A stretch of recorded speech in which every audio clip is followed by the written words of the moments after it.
Here's the thing nobody talks about at your next reunion dinner or mamak session. Someone at that table is probably hiding a massive money problem. Could be your cousin who just bought a new car. Could be your colleague who always seems to have the latest gadgets. Could even be you. Welcome back to Why We Spend. Today we're diving into something that affects thousands of Singaporeans and Malaysians, but almost nobody admits to: keeping money problems secret. And trust me, the cost of this silence is far higher than whatever that you're hiding. Let me paint you a picture.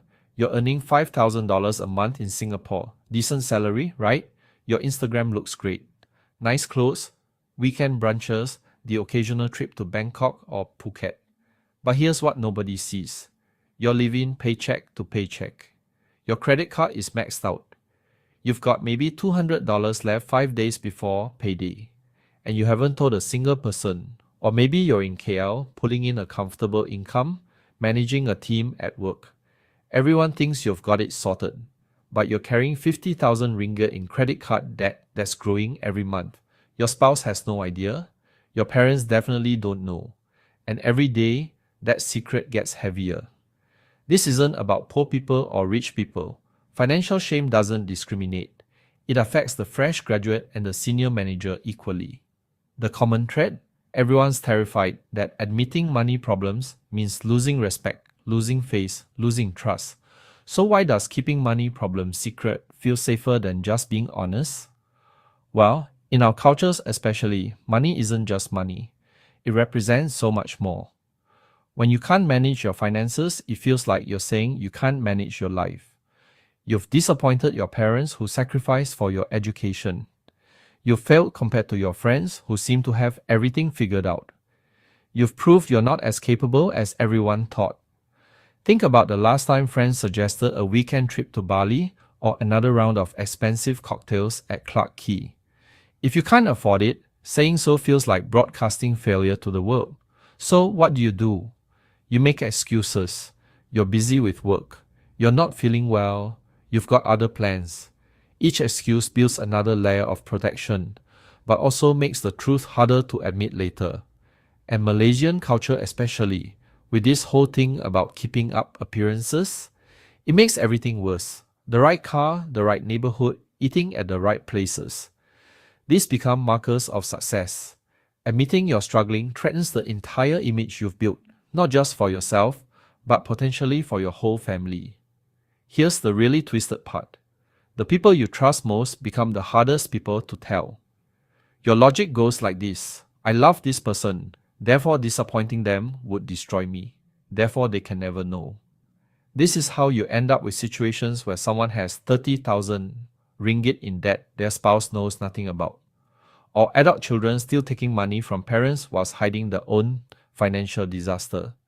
Now let's talk about what this secrecy actually costs you beyond the money problem itself. When you hide debt, you can't ask for help. You miss out on practical solutions. Maybe your friend knows about balance transfer options with lower interest rates. Maybe a family member could offer an interest-free loan to consolidate your high-interest debts. Maybe your colleague knows about better paying job opportunities. But you'll never know because you can't ask. The mental toll is exhausting. You're constantly on guard, hiding bank statements, deleting transaction notifications before your partner sees them, making up stories about where money went. This isn't just stressful, it's cognitively draining. It affects your work performance, your relationships, your sleep, even your physical health. And here's the kicker: financial problems get worse in darkness.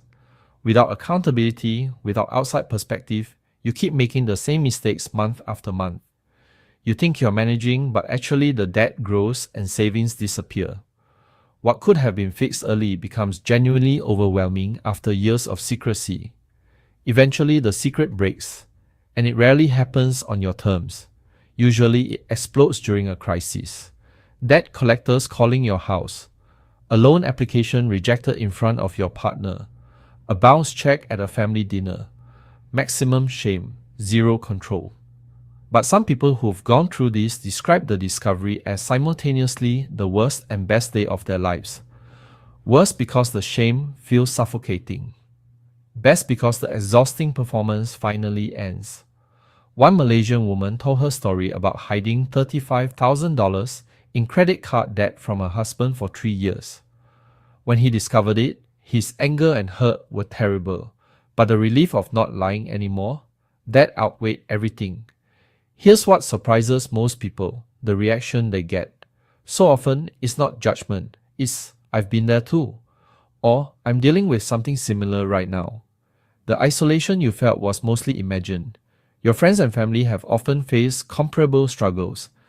The trust you feared losing sometimes actually gets stronger through honesty and vulnerability. So, how do you break the silence? You don't need to confess to everyone at once. Start small. Tell one trusted person. Join an anonymous online community where people discuss financial struggles openly. Many Singaporeans and Malaysians find relief in forums where they can be honest without being recognized. If you're in a relationship, choose your moment carefully. Don't just drop a massive number out of nowhere. Start with context. Say something like, "I've been struggling with something and need to talk. I've been having financial problems and haven't known how to bring it up." This acknowledges both the problem and why it's been difficult to discuss. You can also get professional help first. Credit Counseling Singapore and Malaysia's Agensi Counseling dan Pengurusan Kredit offer free confidential help. Talking to a counselor can help you organize your thoughts, understand your options, and prepare for conversations with family. Remember this: trust isn't destroyed by problems, it's destroyed by lies. People forgive financial mistakes far more easily than sustained deception. Your partner or family will be upset about the debt, sure. But what really hurts them is months or years of lying. Also, financial problems don't define your worth as a person. Making money mistakes doesn't make you a failure. Nearly everyone faces money problems at some point. What matters is how you deal with them, not whether they exist.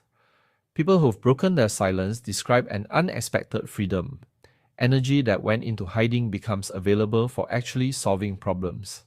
Relationships that survive the revelation often feel closer and more authentic. The judgment you feared, while sometimes present initially, usually fades when people see genuine effort to improve. Keeping money problems secret feels like protection, but it functions more like prison. The walls you built to keep judgment out also trap you inside, alone with growing problems and nobody to help. Breaking that silence opens possibilities that secrecy never can. If this resonated with you, head over to WhyWeSpend.com for more honest conversations about money and psychology.